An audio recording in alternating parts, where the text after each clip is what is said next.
You've seen her on the E! Network, and her podcast, Oh Furious, is also on iTunes. Asheville, please welcome Miss Candice Thompson!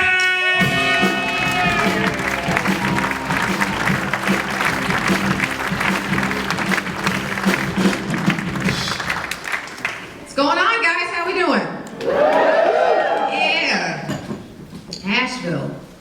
A little bit about me. You guys, I found out something very interesting about a year ago. I found out that I had a peeping Tom.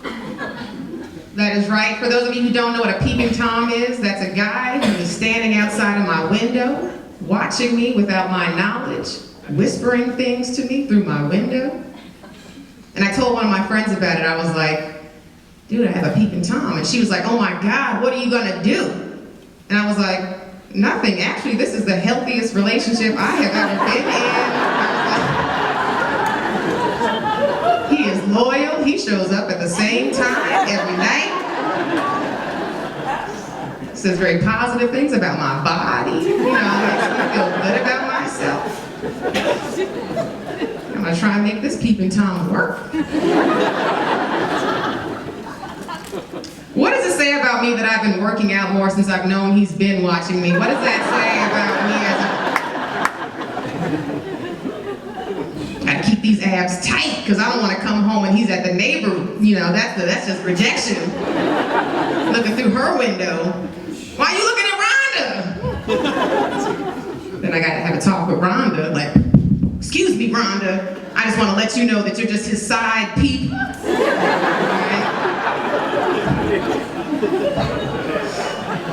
He might dabble at your window, but he always comes back to me, all right? You little home wrecker. My roommate was like, do you want me to call the cops? I was like, no, I love him. It's my man. It's my man. The dating struggle is real, guys. I live in LA, and I personally have a very hard time dating because I have a fantastic father. Alright, some people get that. You have to let that. Only people with good fathers got that joke. If you aren't laughing, then your dad ain't shit.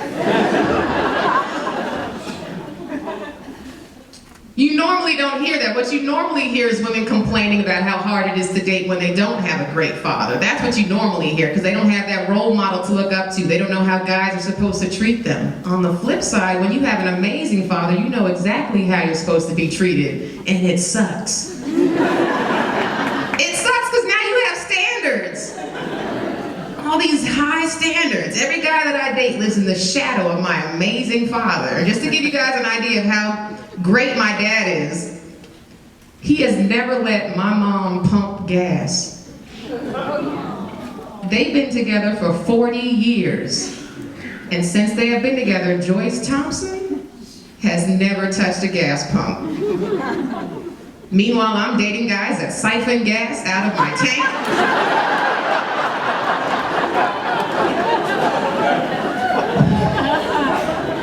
It's very frustrating.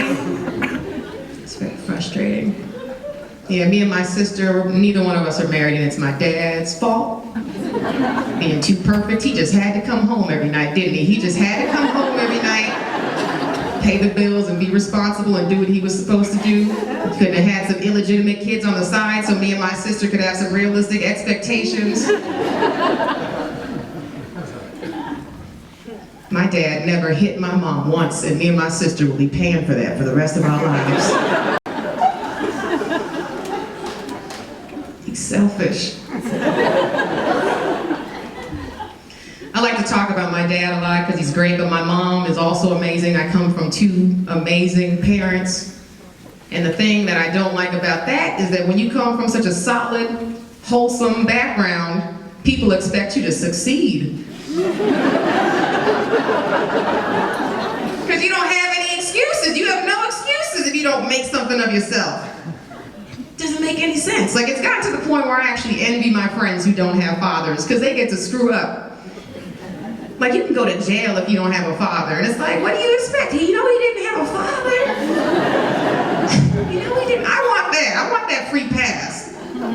But no, I have two parents. I have a friend growing up, everything that she did was so amazing because she didn't have a father. Everything that she did. My mom was like, can you believe Debbie got her GED? She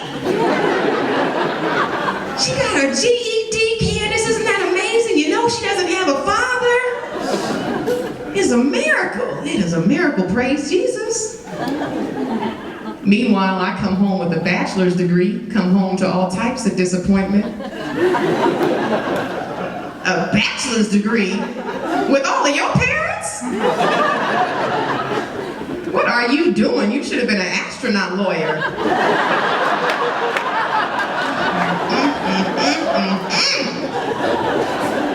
Get your shit together, Candice. Where is your helmet and your briefcase?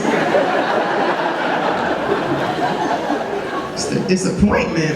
It's the waste of parents. Waste of parents. It's hard.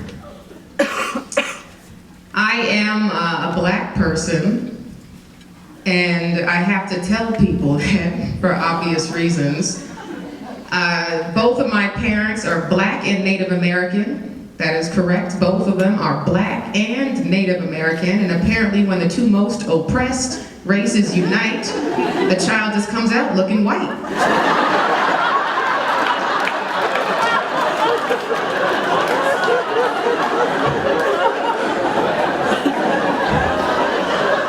Just cancel each other out. That actually is the recipe for a white person. If you go on Pinterest, you'll see equal cups. Black and Native American. Just a pinch of cinnamon. Just like a homemade white baby.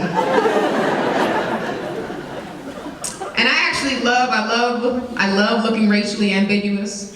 I love it. The reason is because you don't have to commit to a race. You don't have to commit. And look, the reason why that's fantastic is because no one knows what you are. And I guarantee that everybody in here, you have somebody in your race that has done something that has embarrassed your entire race, right? And what did you want to do? You wanted to leave, and I can. I can. Look, I love black people, I do, but we have hit some rough patches, all right? I was Italian from 1993 all the way to 2004. And I will do that shit again. Barack messes up before he leaves office. Screw this up, Mr. Barack. I'm a fair weather black person, that is what I'm trying to say. I have no loyalty, I have no loyalty. My friends be like, where'd Candice go? Like, I don't know, I think she's doing that Dominican thing again. She had a Rosetta Stone in her purse and was walking real fast, I don't know. Looked like she was headed to the country.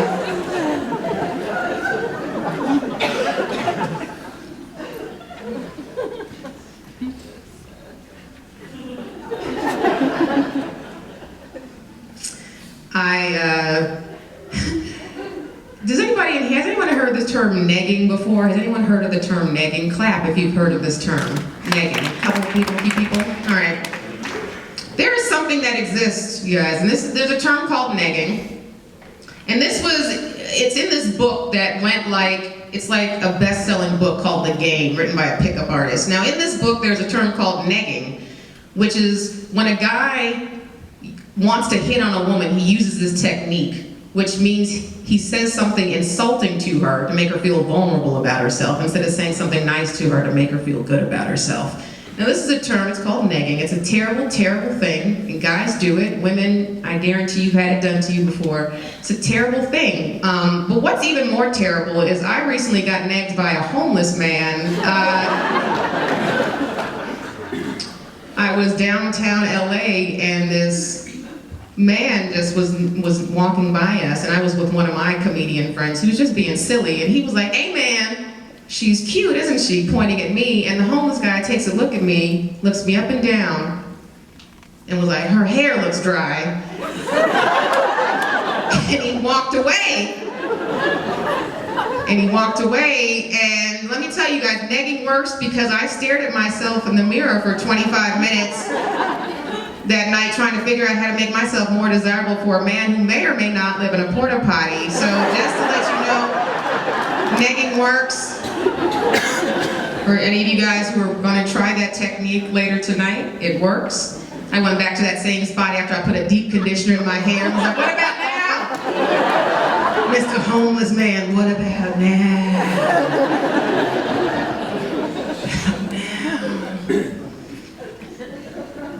I'll leave you guys with this. I found out something very interesting not too long ago. I found out that they are putting the Plan B pill in college campus vending machines. Did you guys know that? The Plan B pill, that's the morning after pill. They are putting that in college campus vending machines.